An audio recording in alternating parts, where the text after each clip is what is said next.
Episode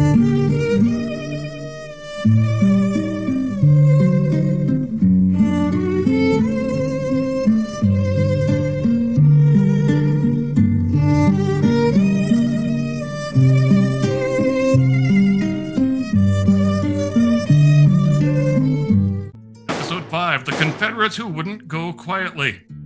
And now, because history has a sense of humor far darker even than my own, we arrive at the Confederates. After the American Civil War, thousands of former Confederates left the United States.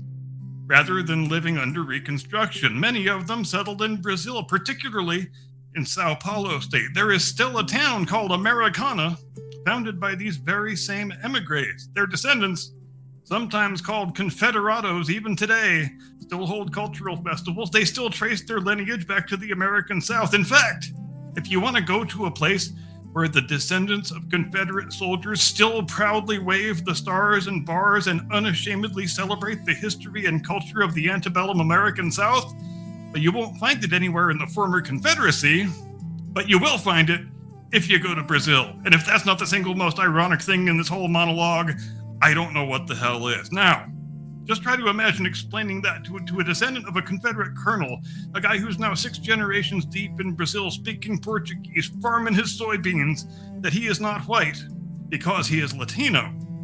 I myself would pay a not inconsiderable sum of money to watch that conversation take place, and I suspect I am probably not alone in that inclination. History is a messy thing. Identity has many layers. Sometimes those layers are not as conveniently adjacent to one another as our broad-based, low-information assumptions would prefer that they be.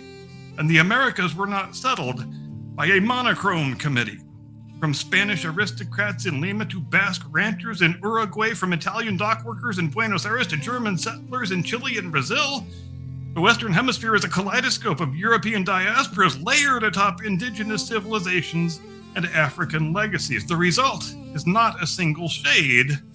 It is a spectrum, and pretending otherwise may be emotionally convenient, but it is intellectually unserious. And on this program, we do not traffic in intellectual unseriousness. That, after all, is what Twitter is for.